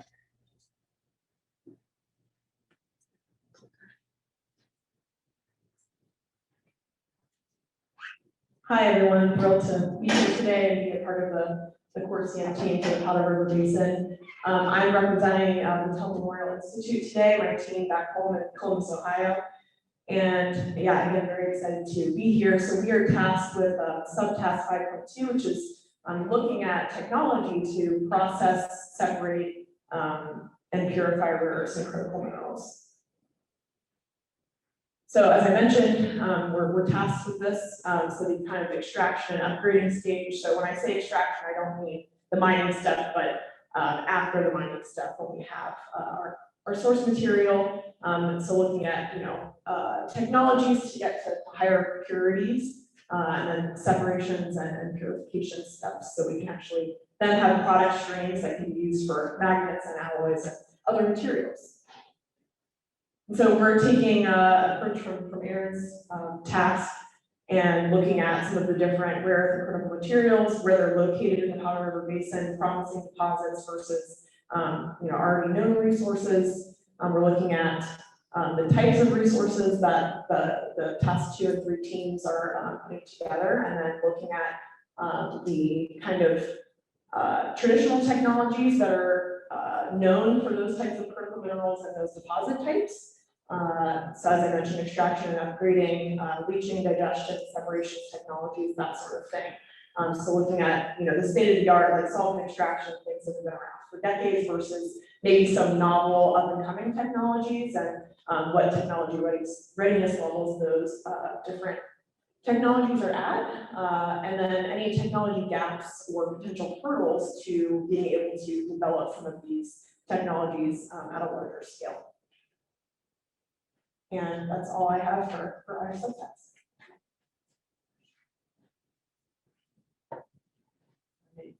Thank you very much. Now we'll have a few words from Fred McLaughlin, who's the director of the Center for Economic Geology Research at UW School of Energy Resources. Thanks, Aaron, and I'm glad I didn't have to say that mouthful because I always trip over it. So I really appreciate the introduction. So I'm going to step back actually one from what Morgan introduced because my job here is to try to wrap up this whole technology assessment piece. And this is a piece I think we're all familiar with to some degree at heart. We take it for granted after it happens. So I'll use an example or two that we see right here in the Powder River Basin. So sometimes a very special group of people called geologists identify a resource that has a new need in human history or for human use. And then we work very hard and try to develop that research through technology. We can go back to the 50s and 60s and look at uranium in the Powder River Basin. So we knew what's there, how to get it out smartly and safely. Well, we worked to develop technology called in-situ uranium mining, which we'll touch on a little bit later. After that, for instance, the Powder River Basin had a need for natural gas. And the coal bed methane industry was born. And right now, we see new technology developing called horizontal drilling that has allowed us to access new formations in Wyoming and new drilling endeavors. So the themes here that we're putting together under this task really are trying to address what those needs might be with technology based on the new resources that Kelly Rose brought up this morning. And the new resources are unconventional REs, critical minerals. Now we have a good idea where they're at, thanks to Aaron's hard work on task 2. Now we need to figure out what we might be able to do to get there. So under phase 1 of the Core CM project, we're not going to actually do a lot of field testing or field work. We really don't have the time. It's not the goal of this phase.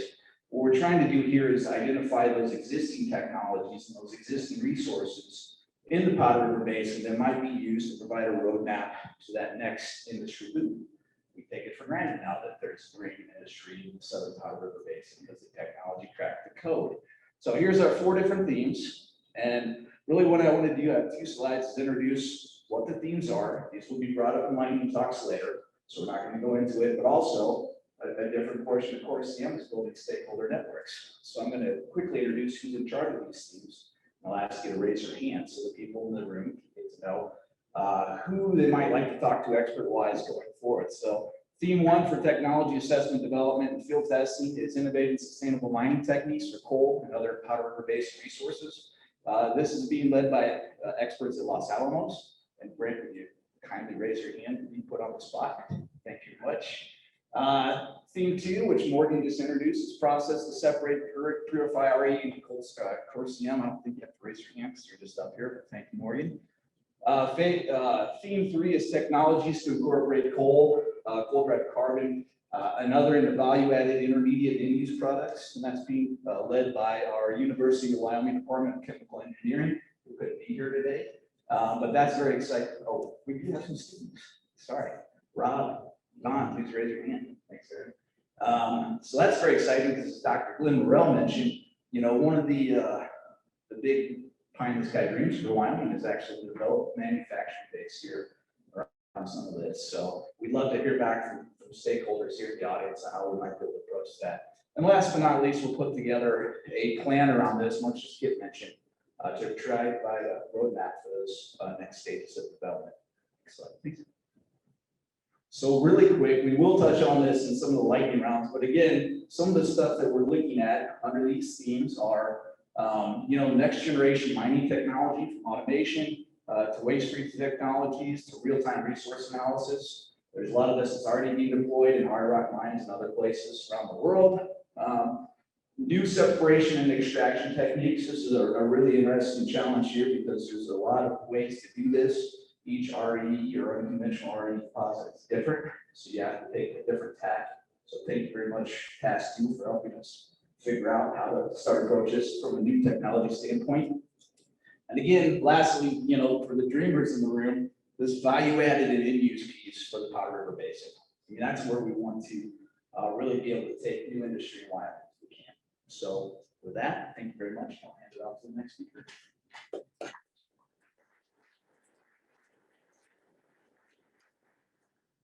Fred, next we have Richard Horner. And Richard is going to talk about our work on technology innovation centers and supply chain. Richard is a senior advisor at the University of Wyoming School of Energy Resources.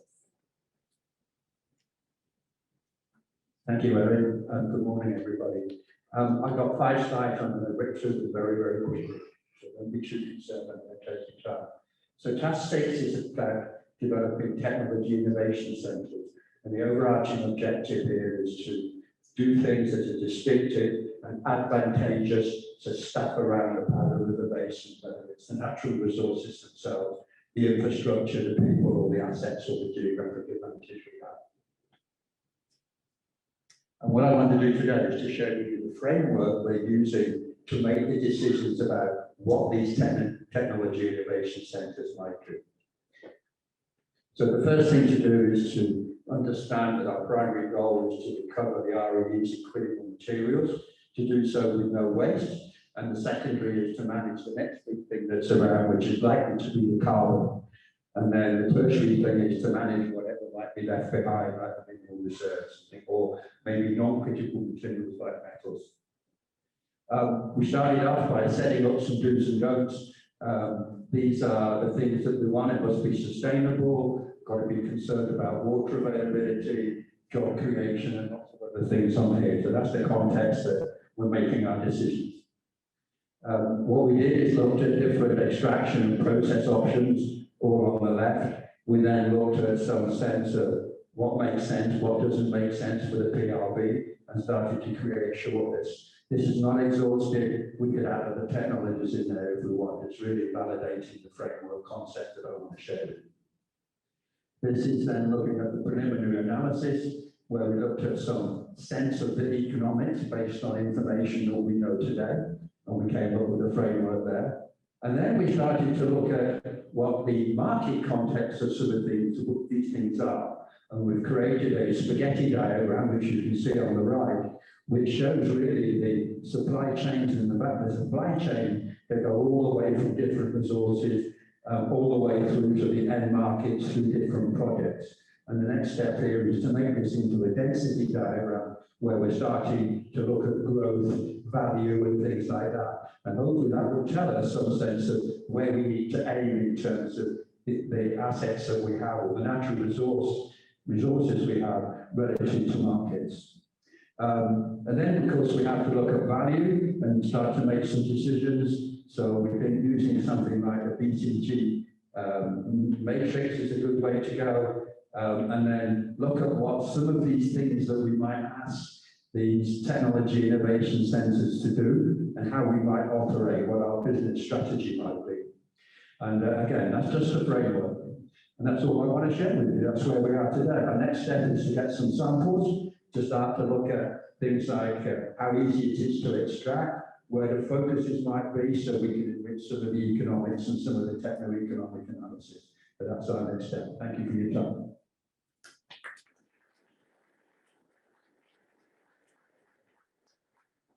Thank you, Richard. And now we'll have 2 updates from our outreach and education team. So first, Christine Reed, Director of Outreach at the UW School of Energy Resources.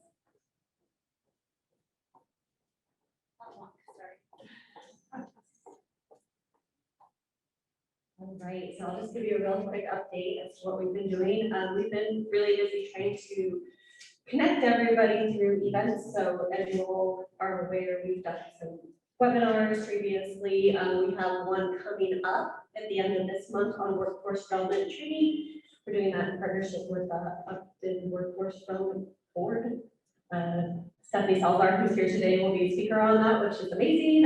We're doing that as well with partners down in the PRB, since we're trying to keep both of these projects really collaborative moving forward. As you know, we are here at the annual forum, which is a major milestone from the grant, so that's a big accomplishment for us.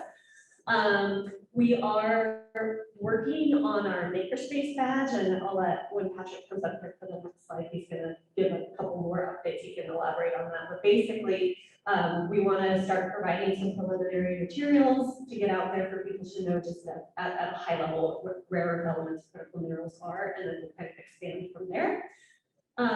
We are collecting data on current and existing K through 12 educational programs and trying to see how we can start to integrate critical mineral and rare earth element education into those.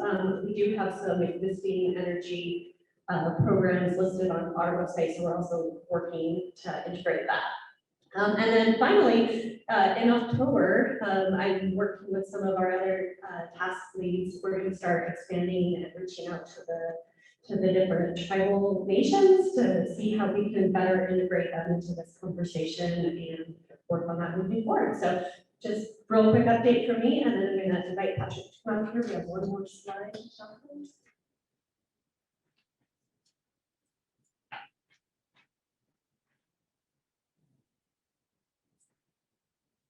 All right.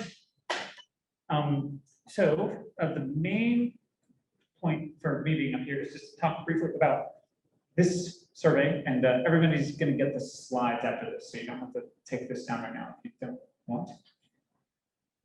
Yeah, you don't have to take this down right now if you don't want to. Everybody should get this link after, and you may see this link more than once because we are trying to get it out there. So Dr. Christelle Calath, who's not here, provided the initial draft, but since she's not here, Christine, Tiffany, and we just kind of get to run all the credit.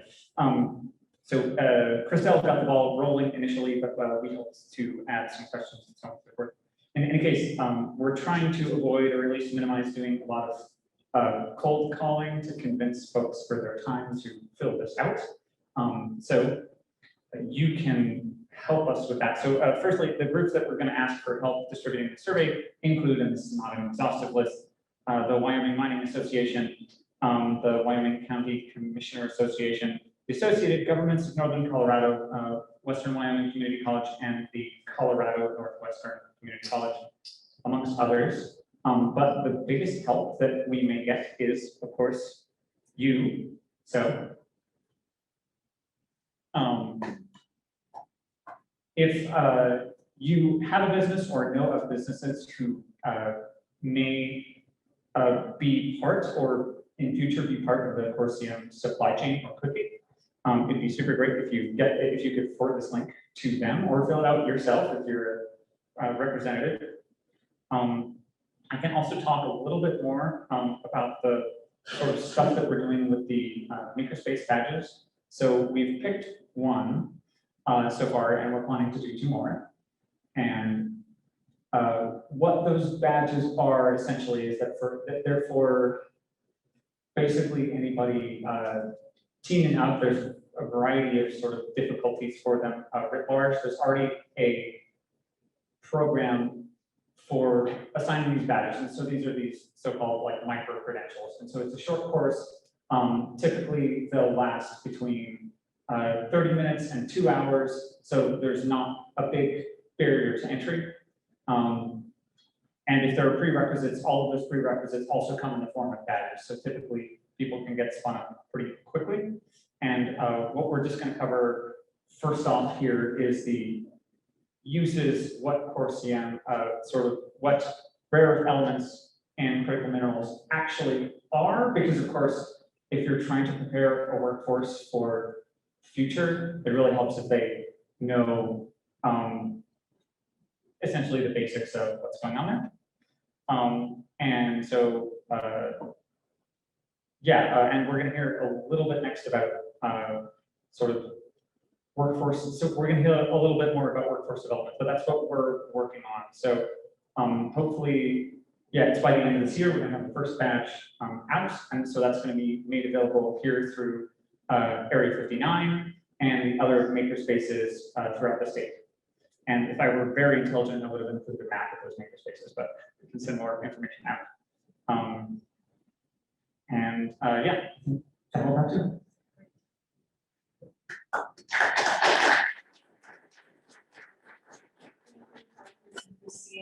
And we have one more update here from Selena Dres, who's a research scientist at the University of Wyoming School of Energy Resources. And I just want to reiterate that we encourage you to talk with all of these task leads and sub leads as we go throughout the day if you have questions for them.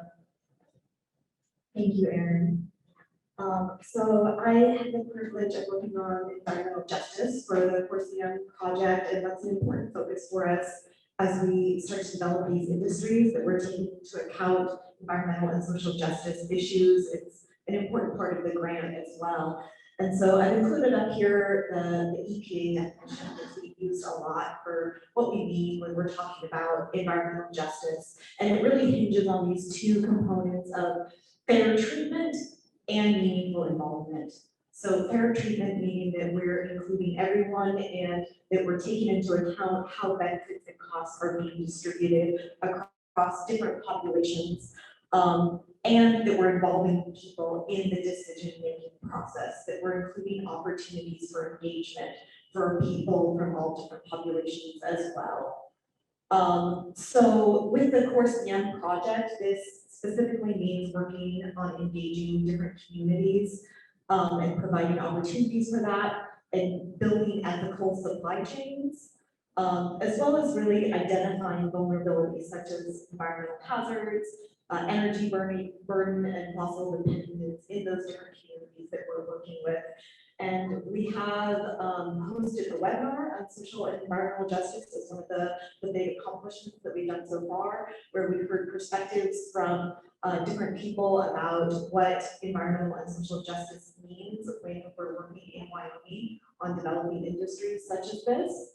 And we'll continue to work on engaging different populations throughout this project. And one of the other things related to environmental justice is this focus on job creation and economic development. And one of our big accomplishments so far is that we've done an inventory, a preliminary inventory of job creation outcomes, of what jobs are likely to be created as we're developing these industries. So we did a series of interviews with experts from all aspects of the supply chain that are likely to be involved in developing these industries, and asked them about what are going to be those most common jobs and skills and education that are going to be needed. And our big findings from that were that we're going to need different skill sets and education from all different levels. And so that includes both universities as well as community colleges. Resources like Gillette College are going to be really vital in providing the kinds of educational programs that these industries are going to rely on. And a lot of them are already our programs that already exist and are being provided, and we're likely to need more of some of those skills, chemical engineering, mining technology, mine management, skills like that. We're going to need more students going through those programs. And then, like Patrick was just talking about, some certificate programs like that Makerspace badge program, it's going to help to fill in some of those potential gaps in education that can help to fill in the gaps and help to build out this industry as well. So those are some of the things that we've been working on so far, and we'll continue to work on throughout this project.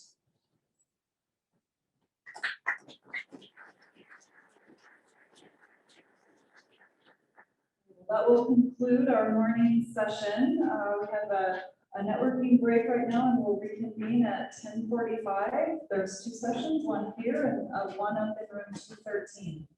Thank you very much.